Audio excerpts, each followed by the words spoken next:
Hi, I'm Alex. This is Alex Walks and Talks Debt. Welcome back to my channel if you've seen my videos before, and if not, welcome. As always, if you find value in what I do, please comment, like, and subscribe. Okay, everyone, so today's episode is going to be about credit cards and minimum balance payments and just how nefarious they actually are. So if you are someone who thinks that always paying the minimum balance on your credit card will keep you out of trouble, basically think again. There's clearly some confusion around the statement that simply paying your minimum balance will keep you in good standing. So many credit card holders operate under the assumption that if you simply pay the minimum, it won't hurt you. It will. So let's really not be naive here.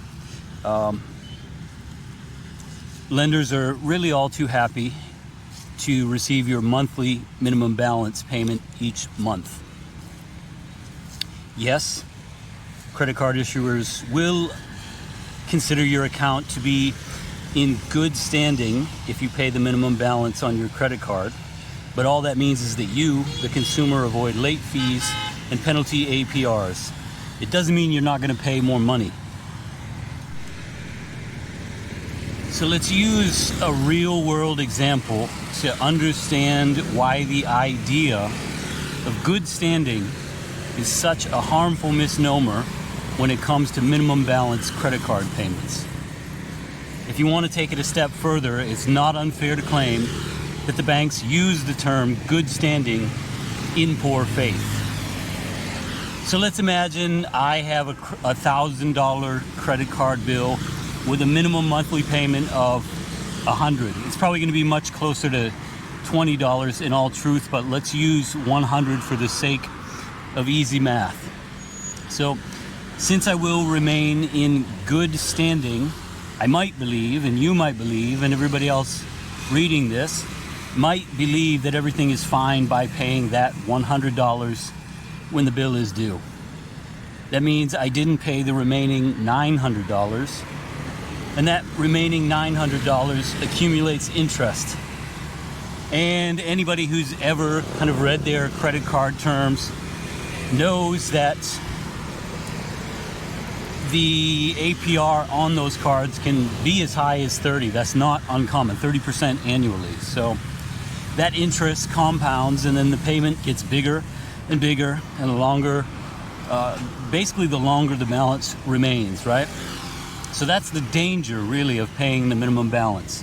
Yes, you stay in good standing, your credit doesn't get dinged, but in the meantime, your balance balloons. When all is said and done, you end up paying massive amounts of interest to borrow through a credit card. So remember that when you think you're doing something positive by simply paying the minimum balance because that keeps you on the up and up, really all it does is allow you to build your credit score or maintain a decent credit score. You're not going to build an excellent credit score by paying the minimum monthly balance.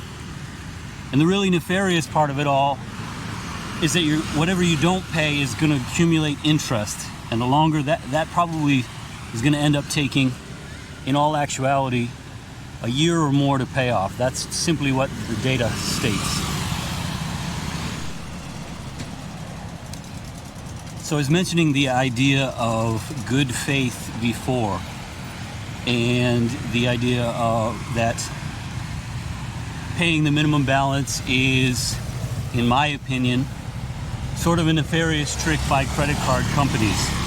However, and I said that because, again, you're going to have a balance left over if you just pay the minimum balance, and that's going to grow because it's going to accumulate interest.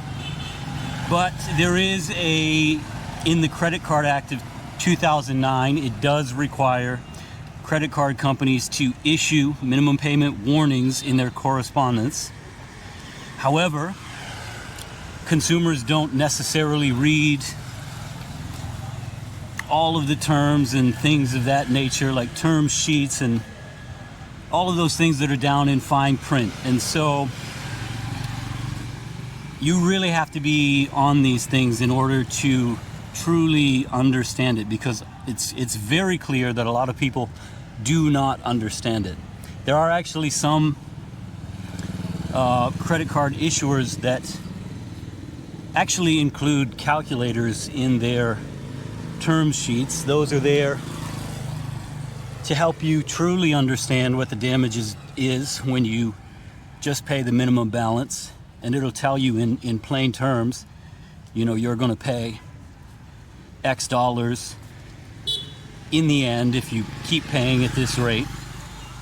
And I think for a lot of people, that's a good enough reminder that you have to be careful about the minimum balance payment. But again, the point here is that a lot of this stuff is buried deep in, you know, term sheets and in the fine print, and these are places that, you know, people certainly are less likely to even look in the first place. And so, in my opinion, it's conveniently done by banks and credit card lenders. And the people like you and me and all other consumers, we really end up getting the short end of things. And so the onus is on us. But anyway, that goes to my point of good faith. So let's just recap. If you or me or any other consumer simply pays the minimum balance, you're going to remain in good standing. But again, all that means is that your credit score doesn't get dinged. That's really the lone positive in paying the minimum balance. So it's going to end up costing you a lot more money than you borrowed, and it's going to take usually years to pay off the original balance. That's simply what the data says at this point. Okay, so I hope that message kind of resonates with at least a few of you, because I think this is something that we all sort of implicitly know today. Young consumers, and you know, I talked about in my other videos, I talked about Gen Z and the trouble that they're going to have with credit cards, and the data that suggests that they're, you know, really putting themselves in some deep trouble early, maybe through their own choices, maybe through economic realities of today. But in any case, you know, I hope that this sort of resonates with those guys and any other generation, because again, we all kind of know this, that paying the minimum balance is not the best thing to do. In fact, it's like I'd say it's more like the least worst thing you can do. So anyway, that brings us to today, which is the point that I kind of want to talk about today. You know, I think a lot of people will know that we now have in the US more than $1 trillion in credit card debt. It's actually something on the order of about 1.15 billion, which is an astronomical amount of money. But you know, a lot of people again are in huge credit debt, and I think the question that deserves to be asked, let me turn around because it looks like I'm getting to a dead end, but you know, I think the question that's really necessary to ask is, how did we get to a point where so many people are racking up so much credit card debt and are ending up in a situation where they can only pay the minimum balance, and in doing so end up, you know, accumulating massive interest and paying a ton on a small loan, right? In many cases, like 40, 50%, sometimes 100%, 200%.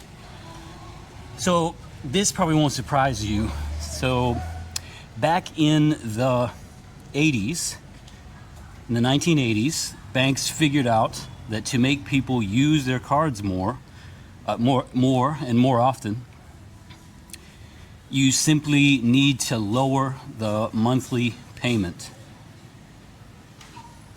So they lowered the minimum balance, the minimum monthly payment from 5% to 2% of the borrower's balance. So if you have a $1,000 bill, basically you only have to pay $20. Prior you had to pay $50. And so that would again be that minimum balance payment. But again, it's not a good thing to do because you're going to end up incurring all kinds of interest in the process. But anyway, in the 80s they said let's lower it from 5% to 2%, and concurrently let's also raise the credit limits for people who spend a lot. So to me, that's a pretty nefarious decision. I know it's good business, but you can predict what the outcome is going to be, right? You're going to get a lot more consumers in a lot more debt, and they're going to get a lot deeper into debt. So where do we stand in 24? As I mentioned, credit card debt is at an all-time high. Americans have something on the order of 1.15 trillion in collective credit card debt. It's up significantly since 2019. The pandemic has accelerated it. But in regards to minimum balance payments, where are we? So the statistics are a bit murky, but somewhere around 15% of Americans pay only the minimum balance each month. More than half of all Americans carry a balance. Hello. And so, both of those cohorts, those contingents, are going to remain in good standing. But, as we've discussed in this video, what that really means is that their credit is going to kind of hold steady. It's not going to get dinged, but they're going to incur all kinds of interest payments, right? So that's kind of a stark statistic to understand, given just how much credit card debt has grown in the US. Expect it to definitely grow more because, again, more than half of Americans carry a balance each month. Less than half actually pay down their credit card every month. So part of the reason for me to make this video is that I don't want American consumers to fall victim to banks, really. To be sure, the onus is ultimately on you and me and all other consumers. We have to be intelligent and understand that, financial literacy is ultimately what we need. Because if we're not financially literate, you can bet anything that the banks will find ways to get us to pay more and more interest and more fees. And so paying the minimum monthly balance is ultimately one of the worst things you can do with a credit card, despite, again, the fact that you can establish your credit, but you're not going to get great credit by paying the minimum monthly balance. And I guess that's the whole point of my video. So what I want to say is basically that I hope everyone stays mindful of your finances and pays attention when it comes to things like minimum monthly payments and carrying a balance month to month on your credit card. The US is already $1.15 trillion in credit card debt. We definitely don't need more. I think ultimately we're headed in that direction. But as an individual, you can at least help yourself avoid further trouble. And the more and more of us who do that, the better, right? So anyway, until next time, I'm Alex. This is Alex Walks and Talks Debt. And if you find what I'm doing useful, please like, comment, and subscribe. Hello guys, how are you? All right guys, so that's it. Talk to you guys next time.